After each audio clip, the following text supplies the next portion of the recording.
Hello, everybody. Welcome to another MerlinCast. My guest Dan joining me. Hey, guys. From Film Fanatics. It's funny. We just were recording for about 20 minutes, and I swear I hit record, and it turns out we didn't record any of that conversation. Not a thing. We talked a little about Rick and Morty. Yeah. Talked a little bit about some other things. Avengers. Defenders, Marvel shows. Stuff. Yeah. Nothing major really. I tried to look into Comic Vine. It wasn't really any comic news. The link was giving me trouble. Not really a lot of anime news. So we didn't actually find a lot of news anyway. Nothing's been that we just kind of newsy. Just been having random conversations. Yeah. So it's been good to catch up with you so far, Dan. Right. But I'm going to check this again. It is recording. Okay. Hey, all right. So if it stops this point, I don't know. But we were just starting to get into this discussion about the recent Stephen King movies. Yeah. Like Netflix is going to have this Gerald's Game coming out. Gerald's Game is coming out. Yeah. Have you read the book? I haven't actually read Gerald's Game. Okay, but you were telling me briefly what it was about. But this has kind of been sort of the year of King and how we were talking about how Dark Tower. Just turned 70, by the way. Stephen King? Yeah. Oh, wow. It's not that old. No, but I mean, dude's been around a long time. He's published a lot of books. Yes, he has. And we were talking about Dark Tower and It, and how there's a bit of a disconnect. You think that it might be a little unfair? So I do. Yeah, I feel like critically, It is getting all this praise lavished on it, and it's a good movie. And, and I'll give you my thoughts on it. But Dark Tower is getting like really slammed. Okay. And I don't think that it's entirely fair. It is the better film. Okay. But here's the thing with Dark Tower. So it is based on 7 novels which I've read. In the Dark Tower series. You've read the whole thing? Love it. Okay. Mostly. Great. The people that have read it seem to love it. I know people that say it's the best King, work. Probably didn't like the movie because of that, I'm guessing. Possibly. The person I went with had only read the first book. Okay. The Gunslinger. Okay. Which is almost none of the movie is that. It's like 3 minutes of the movie. Where it's actually out there. Yeah. In the so desert. almost none of the movie is from the Gunslinger. So they go right to when he meets the boy. Not right to it, but it's pretty soon. Huh. Okay. There's a lot of McConaughey stuff as well. Well, the thing about the Man in Black character is throughout the whole thing, I mean, the main idea, at least originally, is he's trying to pursue this evil wizard guy from things that happened in the past, and this guy kind of sporadically comes in and out of the story, but there's all kinds of stuff in between, like they cross dimensions, different kingdoms, monsters, stuff like that. Yes. A lot of that is not present in the film. Do they just go to like modern day New York and then fight there? Pretty soon, yeah. Because that's towards the end. Okay, to give you some context from the books, that happens like a couple times when he's meeting different people. They go to Earth in different timelines, but that's not like they spend most of the time in his world. Okay. In the books. They spend some time there, but very little. Okay. So this movie is an hour and 40 minutes. So to cram 7 books worth of stuff in that amount of time, you lose almost all of the background stuff. There's just not a lot of development of characters. There's not a lot of context for certain things. I don't know if you know this, Dan, but they're like thick books too. Most of them. I didn't know how thick they were. Like literally, I think like the biggest ones like this. But I know King is not light on short on words. No, so here's a lot. Yeah. So of course, it's just kind of a jumbled mess. But I didn't dislike it. I mean, it was engaging. The visuals were good. Okay. Idris Elba, of course. Thumbs up. McConaughey, I think he's losing his mojo a little bit from the recent great roles that he's been in. Nah. That Gold movie wasn't too good. No, it wasn't too good. He did another one, I think, recently that wasn't that great. But yeah, so like it's a middling movie. Like I'd give it probably like a C+. So, but to hear critics talk about it, it's like, oh my god, it's the worst movie. It's not that bad. It's just unfocused because how can it be? Well, all right. I have one comment and then a question. Okay. I think that my guess is some people might be familiar with King's other work or the Dark Tower series, and once again going into it saying all that stuff's in it. How can you do it well? Might be suffering, but it might just be like a decent action fantasy, passable. Yeah. Whatever. And my question is, does it seem like it's trying to contain it into one movie, or are they sequel baiting like everyone else is now? The only thing that really is sequel baiting is at the end something happens that you're like, okay, maybe he's going to go do this. And so, of course, I thought, well, they are 7 books. I mean, maybe... This was... Because isn't The Dark Tower... The book The Dark Tower, isn't it the last book in the series? Yeah, the whole point is to get to the Dark Tower. Right. Which they do... In the one movie? But, like, not really. Like, well, no, they get to it, for sure. Can I ask you this? Yeah. We can spoil it for me. Is the Crimson King in the movie? Is he mentioned in the movie? He's the main villain. Not Randall Flagg, not the Walking. He may be mentioned. Because, like, he's the guy. He's the big evil dude pulling the strings. McConaughey works for him. Right. I don't think they show him. He's more of a force. He's not really, like, exactly supposed to be a person. He's right. Like evil personified kind of. They made it clear that McConaughey was not in charge. Although, I mean, he acted like it. Well, yeah. You know, but yeah. So I assume he factors in the Dark Tower book. He's like the antagonist for the gunslinger, for Idris Elba's character. Yeah. But you know how, like, okay, I love using this example because it comes up in so many things. Little bad, big bad. Okay. Darth Vader's the iconic villain for Luke, but the Emperor's pulling the strings. Gotcha. Okay. You know. Yeah. Sure. Villain in front, but this is the real guy. Okay. You know, and makes sense. Crimson King is supposed to be like that, which is, of course, reference to King Crimson Band. Oh. If you don't picked up on that. I didn't, but knowing Stephen King, I should have. Since there's always an old rock and roll reference to something. Yeah. Yeah, to be honest, it was just unmemorable. Do you think I like it? Well, you read all the books, so probably not. But I still wanted to see it. You should. You should check it out at least. Now, it, though. And see what you think. Now, it, I really liked. Okay. The thing I liked the most about it is, I like a realistic adolescent portrayal. Mm-hmm. I like those movies, like a E.T. or a Stand By Me or a Mud, to use a more recent example, or a Super 8 even. Mm-hmm. You like the kids? I like when they talk like kids. I like it when they act like kids. I don't like it when they're smart mouthy, but like clearly their lines are being written for them kind of thing. Yeah. Have you seen Stranger Things then? Yeah, so I love Stranger Things. Oh, well, then that's a good one for you. Yeah, and one of the kids in Stranger Things is in it. But these kids really act and talk like kids, and you can feel them kind of going through this crisis of the town. It wasn't as scary as I thought it would be. Huh. Now, I don't have a fear of clowns like many people do. The person I went with is not a clown fan. He was more scared than I was, and usually it's the reverse. But there was definitely some really great imagery. Looked like it. Yeah, like spooky, scary imagery for sure. Okay. The guy that plays Pennywise, it's one of the Sarsgaards or Skarsgards. Those guys. Bill, is that one of them? I think maybe? It's Bill Skarsgård or Sarsgaard. It's not the guy in Thor. It's the other guy. Yes, it's not the guy in Thor. He did a great job as Pennywise, and what I learned when I saw him interviewed on Conan was that the whole like look that he did, it looks kind of CGI-ish in the movie, but he actually makes these, like, he contorts his face like almost Jim Carrey like. And it really like made the character a bit more spooky. More demonic. Yeah. Huh. Yeah. So, well, definitely worth seeing. The thing is, I haven't seen it yet. I'm kind of a little behind on movies too, but I did want to see it as well. And it is my favorite Stephen King novel. Okay. And one of my favorite books. I mean, like, I probably read it when I was a little too young.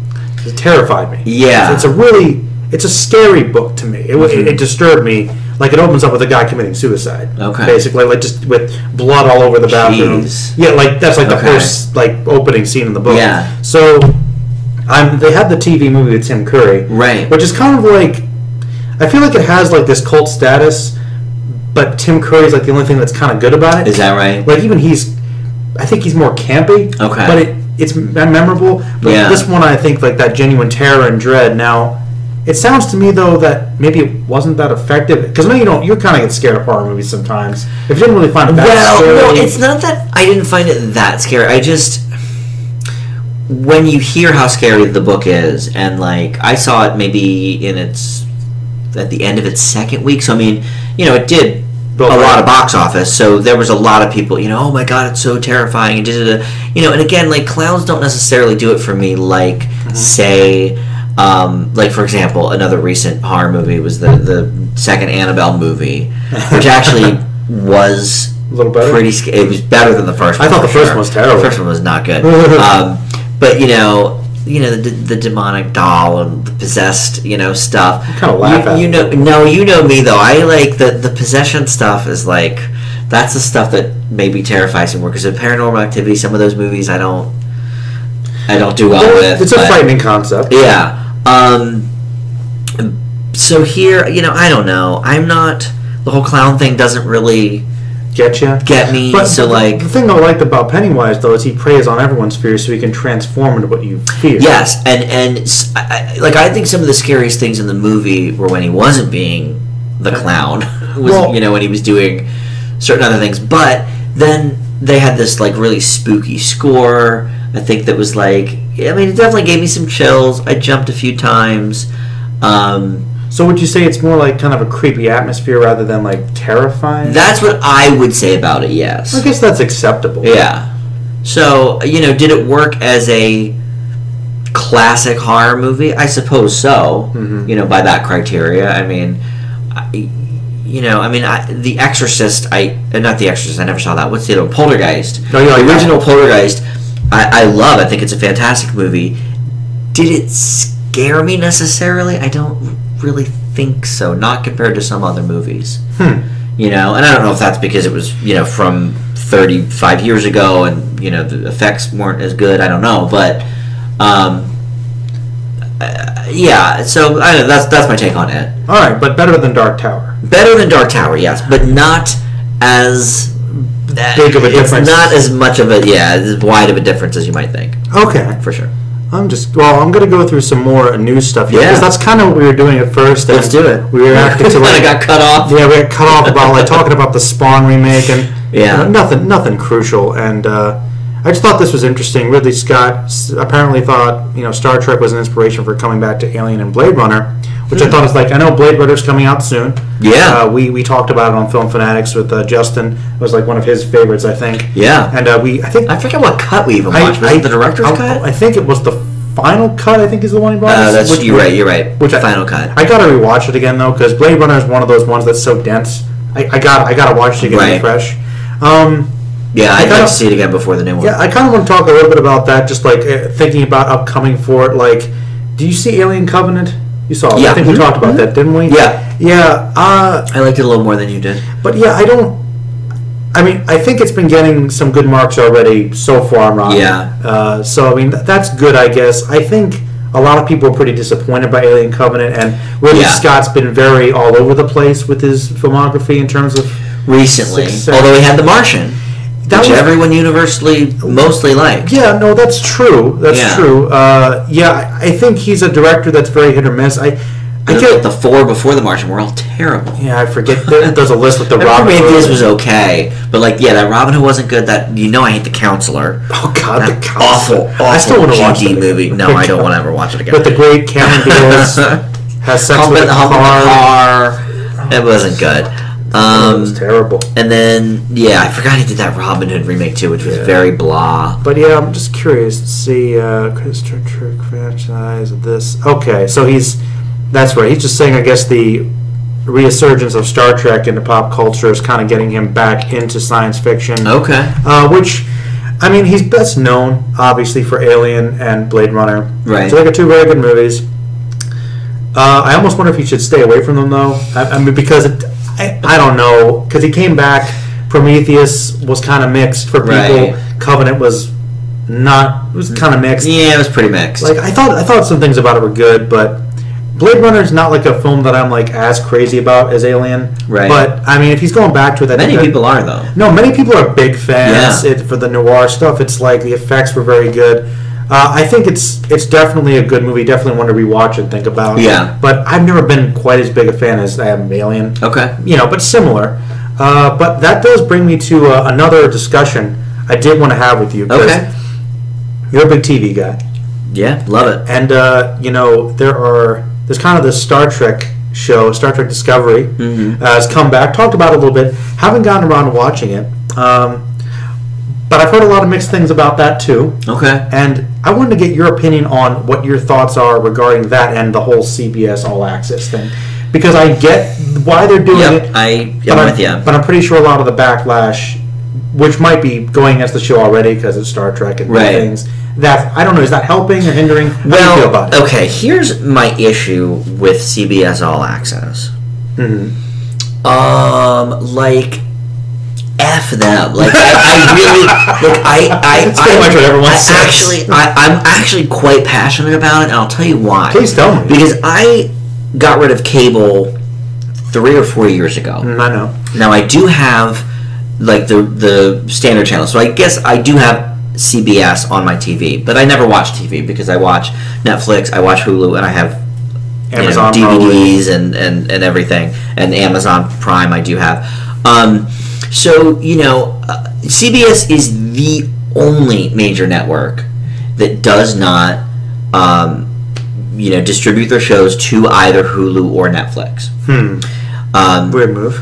It is a weird move, and for the most part, it works out for them because if you follow TV ratings, CBS shows are always NCIS. 8 out of the top 10 are Big Bang Theory, NCIS Las Vegas, NCIS whatever, Kentucky. They have all the shows because who doesn't have Hulu and Netflix? Older people that sit in front of the TV, and just watch it, from 8 p.m. to 11. It's just stuck on the same channel. Yeah. And so, so in that respect, it's probably worked out for CBS because they're getting good ad dollars for that because their shows are so highly rated, right? Yeah. I don't know anybody that actually watches CBS because I don't know too many 70-year-olds. Like if you look at any kind of social media, Facebook, Twitter, whatever it is, or talking to people on the street, they're not talking about, oh, did you see what happened on Two Broke Girls last night? They're talking about things like Rick and Morty, or The Orville, or Brooklyn Nine-Nine, which I want to segue. Hold your thought. But it kind of makes me think this theory I have about, in regards to old-fashioned television networks, is that the only way to keep them relevant is to have a really, really good show that people can't wait to see. And even if they miss it, still stream it on the site, have it available somewhere so they can catch up. You just have an incentive to watch it immediately. Because like I said, with Rick and Morty, it's one of my favorite shows right now. I would like to see it as soon as possible. If my schedule coincided, I'd be watching it if I could. But these days, it's really unlikely to have too many shows where people will work their schedules around it. And that's why, some of the live shows are still doing well, where you call in and vote, like The Voice and Dancing with the Stars and America's Got Talent. America's Got Talent, because there's an immediacy to it. An interactiveness. And, the top water cooler shows of the day aren't on regular TV anyway. They're Game of Thrones on HBO, they're Walking Dead on, AMC? Yeah. And before that it was Breaking Bad. And so, you have this sort of weird CBS thing. The point is, good. I was already affected by All Access long before Star Trek, because a year ago, remember the show The Good Wife? You do. This big Juliana Margulies hit that ran for 7 years on CBS. Yeah. I loved it, as did many. So they had a spin-off called The Good Fight, and it was on CBS All Access, which I don't have. Now listen, I have ways to watch these things, hint, hint, so I'm not as affected by it, because whatever, but, I just think it's just a douchey thing to do, to be like, you know what, CBS Paramount are one of our hottest properties of all time. Pretty much the biggest is thing. Star Trek. Yeah. So you know what? Let's not even put it on TV. Let's make people pay $8 or whatever it is a month for this all access when they're already paying for regular cable, HBO, Netflix, and Hulu? Well, I'll tell you something. I really do like to try and support things legally if I can, especially if it's something I'm interested in. And I'll admit, I'm trepidatious about a new Star Trek show, but I'm interested. I didn't get a chance to see the first episode, and I couldn't even find it on the site. I think they should at least have the first episode available. I do too. Maybe if I loved it, I might be saying. I'm actually surprised that you can't find it, because I know that the pilot episode they actually did run on CBS. Same thing they did with The Good Fight. They did. To get people interested. Not on the site as far as I could tell. But I think you should at least have that bone. Yes, I do too. I guess they're kind of banking on this is such a popular property. The Star Trek fans are sort of voted they'll buy it, but I think they're just making people mad. I think they are too. And it's funny when DVDs first started coming out, and they would put the whole seasons out. They were very expensive. I paid for the first few X-Files seasons. I paid $100. Oh, I remember. Yeah, they were real expensive. And that's because they know that the sci-fi fans will pay that.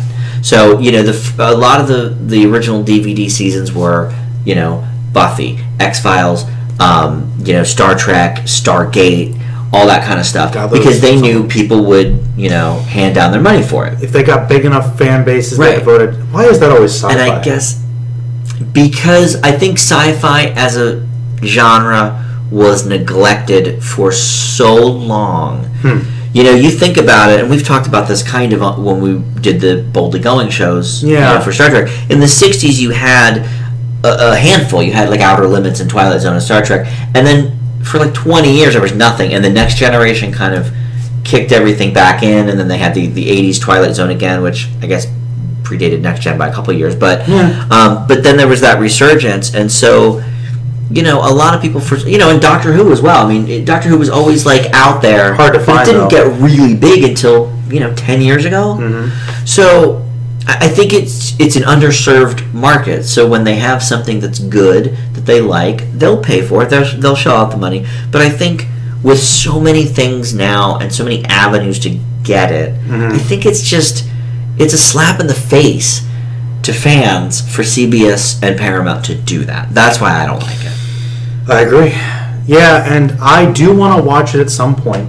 Yeah. But it's like a lot of people have been talking, because I watched a couple of videos on it because I was interested. Yeah. A lot of people kind of have this idea that's like, what?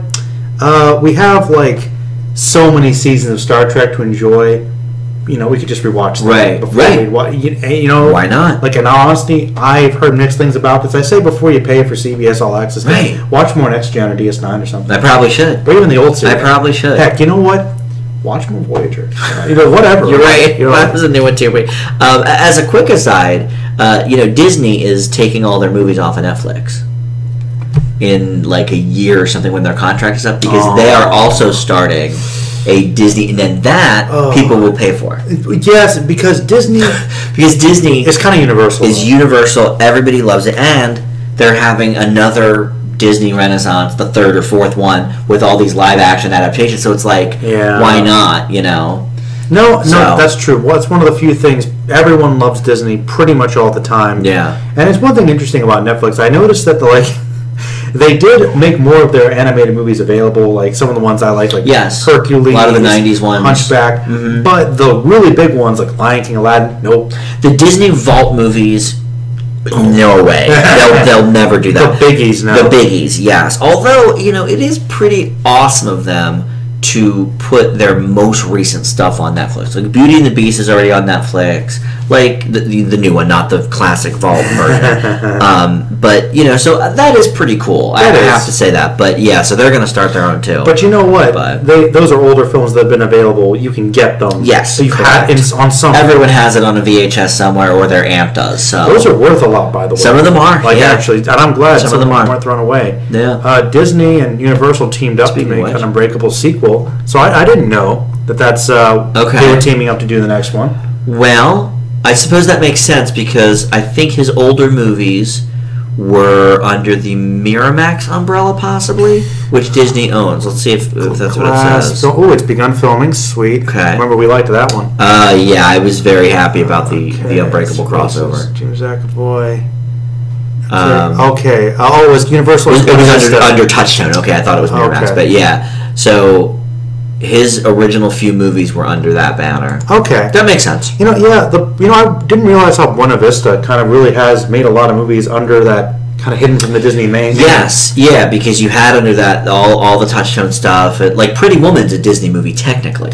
Yeah. You know. I mean, you don't think about it. But no, they've branched out into a little more adult ones. Yeah, for sure. You still haven't seen Pretty Woman, have you? I actually have not. You should. Jason Alexander's in it. I heard that. Is he the shop owner? He's the villain.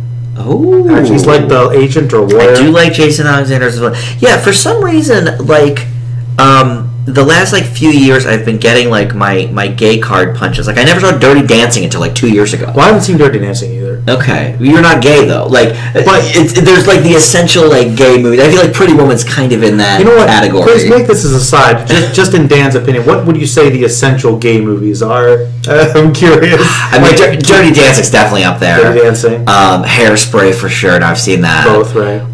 Yeah, I've seen both versions of that. Probably Dreamgirls, which is one of my favorites. Really? Yeah. Would Burlesque be one of them? I mean, I don't think it's in the classic camp, but That's a pretty gay movie. Probably Rocky Horror.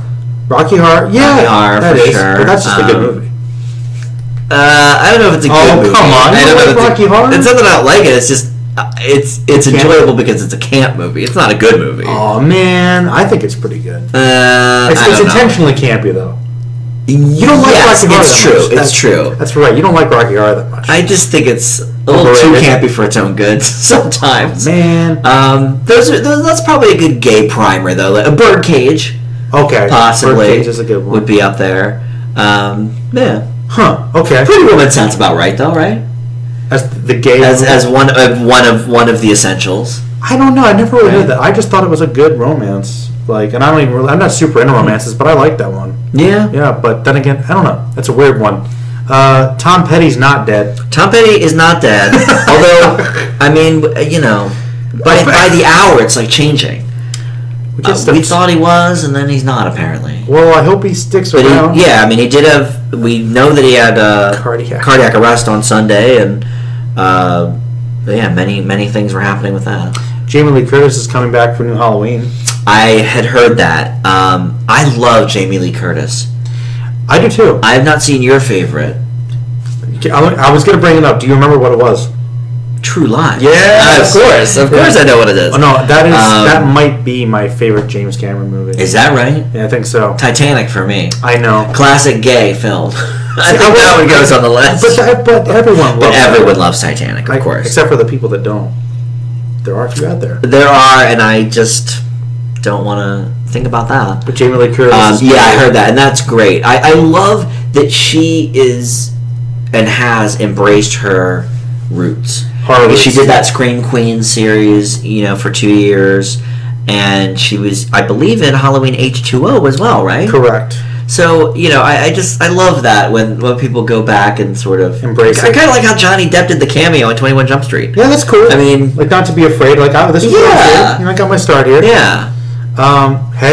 Live, Die, Repeat. Yes. Live, Die, Repeat 2. Script is done. Scheduling is upcoming. Cool. All right. Yeah, that's awesome. Now we loved Edge of Tomorrow. Edge of Tomorrow is literally one of the best action movies in the last 4 or 5 years. I mean, it was top 10 action movies in the last 5 years. Edge of Tomorrow I would put in there for sure. Sweet. Yeah. Let's see. Is Marvel teasing Fantastic Four's return? Oh God, please don't return Fantastic Four. I think that's actually about the comics. Okay, that's fine then. I don't know if you heard about this, but apparently Marvel, there's kind of like this bitterness about the rights about Fantastic Four. Okay. Like, I guess they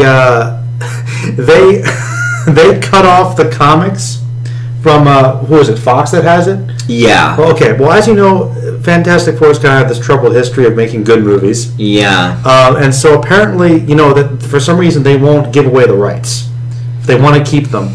Now, that's so stupid. I have this theory that they only want to use Doctor Doom because everybody loves Doctor Doom. Okay. But it got so bad that Marvel literally stopped making Fantastic Four comics to stop giving them stuff to produce. Wow. For ideas. So technically, as far as I know that, but that's hilarious. Fantastic Four is Stan Lee's first comic he did for Marvel. Mm-hmm. His characters, they aren't. It's an actual line that's been canceled. Wow. And I guess they might be coming back because you can't do that indefinitely. That movie was so bad, though.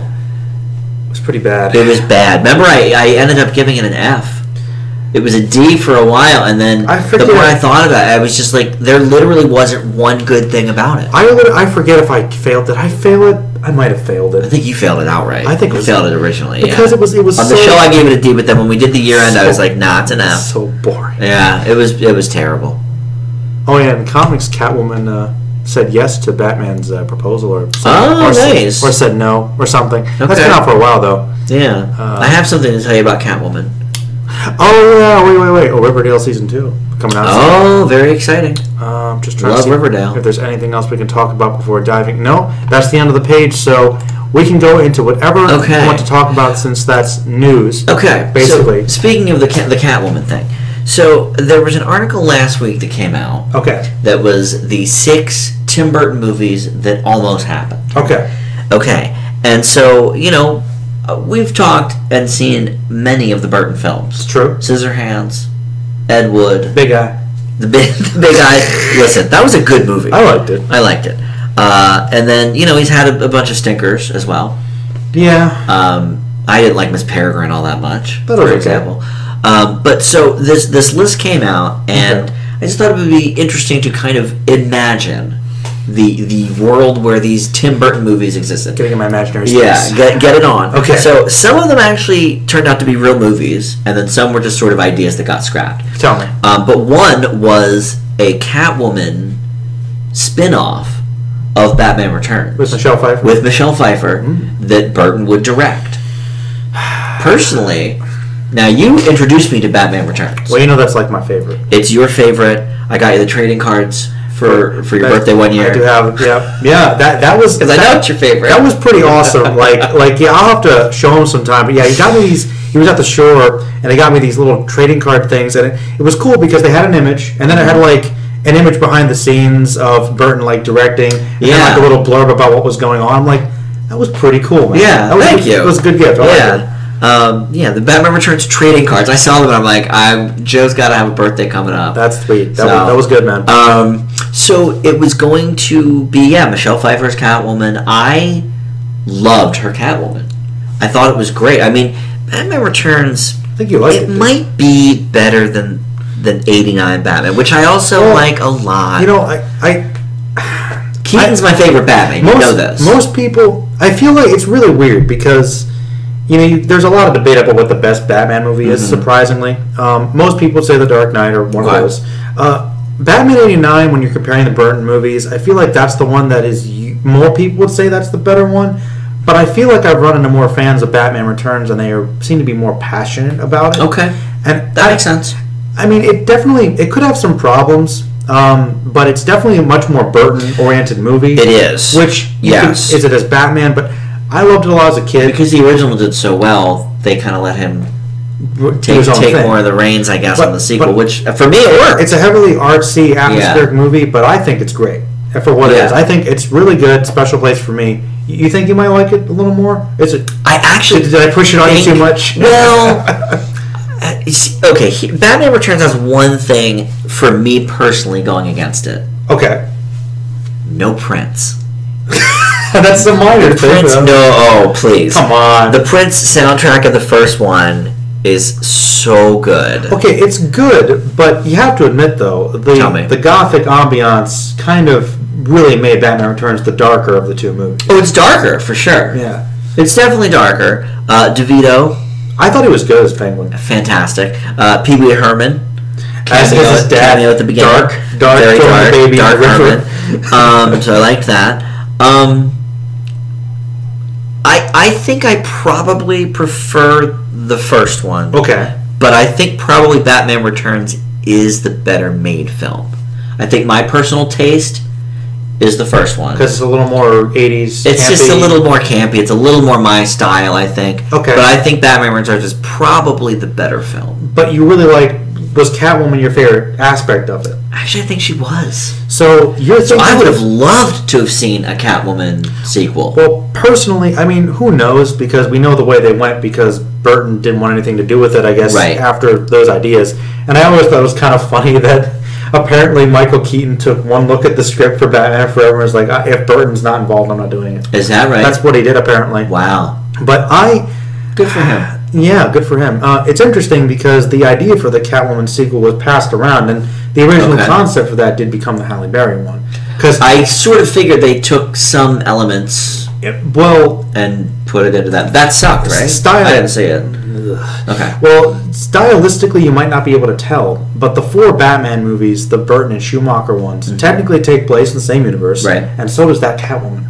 Does it really? It's not the same character, but it's in the same universe. Okay. But anyway, I would personally have liked to have seen Burton do another Batman movie. Right. I think he should have done the rest, but who knows how that would have turned out. Yeah. It doesn't really do sequels too much. I would have loved to see him do a Catwoman movie. Because when he watched the Burton Batman movies, it seems like he's definitely more interested in the villains, which is fine. Some people had a problem with that, but he does them well. God, I thought the Joker was great. The Nicholson Joker. Better than Heath Ledger? Huh? That comes up a lot more than you might think. Oh, better than Heath Ledger? Someone told me they felt that... No. No? Okay. But it's such a different take. It's such a campy take on it.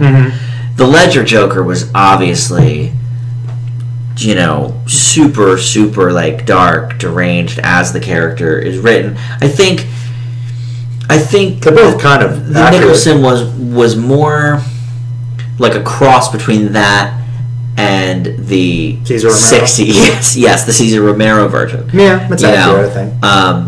But Leto. Who? Little Jared Leto. We know he's not in the conversation. I know. Everyone knows Mark Hamill's the real answer, but you're right. Listen, you're not wrong about that. But the answer to your question, so, yeah. I would have been if that was the only thing he did. I really like her storyline. I would have liked to have seen her have her own movie. Yeah, all right. I think I'm cool. Did you remember? I definitely would have any of the other ones. Yeah, I remember all of them. Oh, go ahead. I looked them up before I came over. Go ahead. Okay, so one was Jurassic Park, which I thought would have been horrible, directed by. Okay, this is the thing. I'm glad Spielberg did Jurassic Park. Me too. Because me too.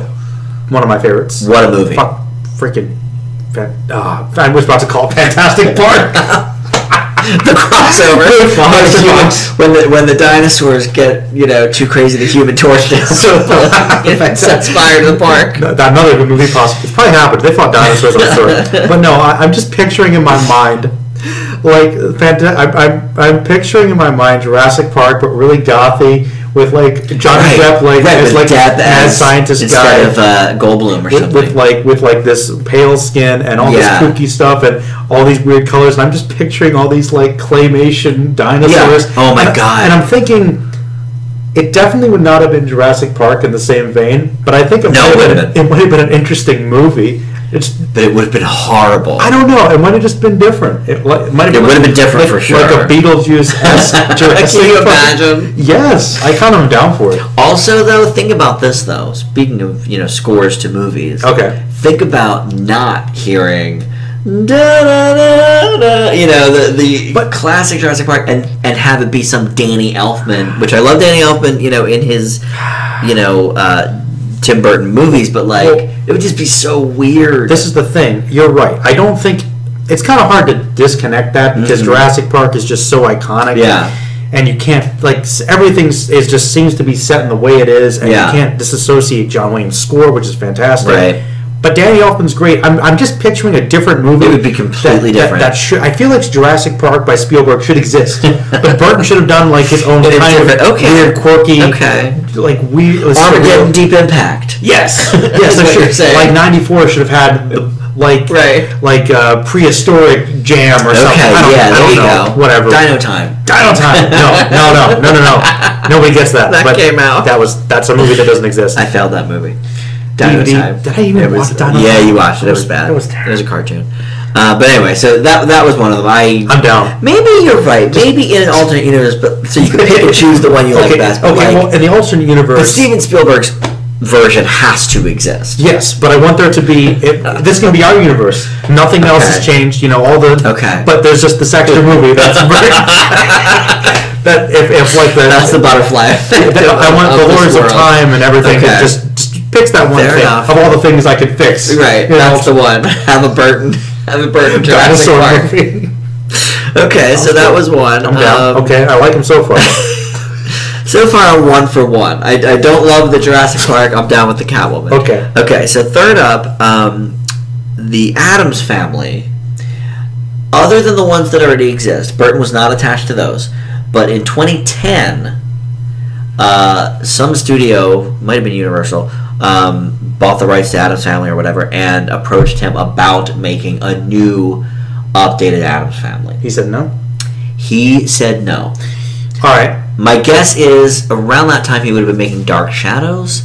So my guess is I'm already attached to a 60s horror show, campy horror show. Well, you know, once again, it seems like a no-brainer. It does, but at the same point, it's sort of like a why bother, because the Raul Julia, I forget the actress's name, but they played Morticia.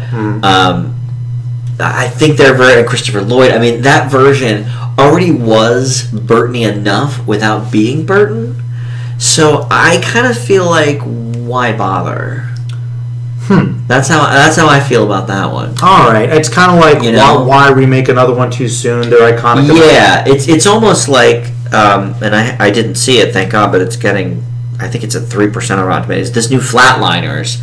It's like, why are you remaking Flatliners when the original is like okay, it can't be enough. Side note, I like Flatliners. Yeah, I liked the original. People do like it. It's kind of one of those things, though. You're right. Like, we're getting to the point now where I know it's a Point Break. It's exactly like I can, as much as I don't like them, I understand big success when let's try to do it again for money. Flatliners is a movie that I remember. A few people may have seen. I saw it in philosophy class. I remember it was interesting actually. It was, I think, my first semester of college. One of the interesting things was they picked like a couple films that were like philosophical. Okay. You could watch them and I guess and then discuss to say what philosophy was being studied. I think there was like River Runs Through It and The Matrix. Okay. And like and Flatliners. There was like one or two more, and it was like all over the place. And I'm like, it's like an interesting life after death concept. Yeah. Decent thriller. But once again, not exactly like, you remember Flatliners? Right. And like maybe one person was like, that was all right. And I think that was how people felt about Point Break as well. It was just like, why? Yeah, it was an okay movie the first time 20 years ago, but like, who cares? Yeah, it's not like big. That's how I feel about Addams Family. Like, because that would have only been about, 15, 18 years after... And the show was out like in the 90s or something. But they did a cartoon version in the 90s based on the movies. The original show was from the 60s. I think they remade it too, though. But if I'm not mistaken, they turned I don't know if they ever had a script for this movie, but they did do eventually a Broadway Addams Family show. About 5 or 6 years ago. So maybe that sort of the idea of making a new version of the movie turned into that. But yeah, he was at one point maybe attached to something like that. So one of the other ones was Goosebumps. Not the Jack Black version, but in the 90s they had approached him about doing a Goosebumps film. And apparently there just weren't any really good ideas to do it. I can see where they're going for with that, for sure. I'm actually going to say no to that one. Yeah, I am too. Why? Okay. Well, my thing is I think it's a different type of macabre. Yeah, like it's like it's hard to explain it exactly. If you read the books and you watch the show, it's like that weird connection between it is campy, but it is kind of creepy sometimes. Whereas I think that's why the Jack Black version worked. That's closer. I think that the original source could get a little scarier than that when you're a young kid. But I think the difference is Goosebumps is steeped in horror, whereas Burton's just more gothic macabre. His stuff isn't really horror. It's just more kooky. Like it's maybe a little creepy, but in a silly way. Whereas they're just saying names of the Addams Family theme song, kooky and creepy. Not intentional. You really want that Addams Family movie? Not well, more so for that. But Goosebumps was kind of like the movie where it's campy in a very cartoony way. But sometimes it's kind of scary. Right. And I think that there was more of a creepier element in the books and the show, but it's not Burton style. So I'll say no to that. Okay, I'm completely with you. That was my thought on it too. It's not quite right. It's not quite right. And the Jack Black version was good. Surprisingly, I did not have faith in that, but I liked the Goosebumps. I actually kind of didn't either. I liked that one. Yeah, it was good. There was one other one I can't think of it right now, but so that was some of the main ones though. All right, but yeah, Catwoman I knew you'd be down for. Catwoman I'm down for. Jurassic Park I'm surprised because I know what an affinity you have for the Spielberg version. That's a half one because I don't want him to do Jurassic Park, but I want him to do a weird dinosaur movie because I think if this were like 1992, right, he could do it. Yeah, like it could come out. I just could see that being interesting. Yeah, I'd be interested to see that movie. See what kind of project that turned into. Okay, but not Jurassic Park. No. And then Addams Family, I could kind of see it, but maybe not. Yeah, I think why bother on that? Goosebumps, no. Yeah.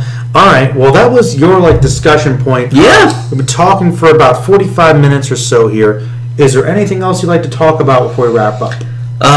No, not really. Yeah, I mean, that was, wanted to talk about news. That was the only thing I really wanted to bring to the table that I knew I could talk about, maybe more than some of your other guests that are more anime related or comic book related. No, it's fine. I actually don't mind it being focused on movies and stuff because even if it's older stuff, that's fine.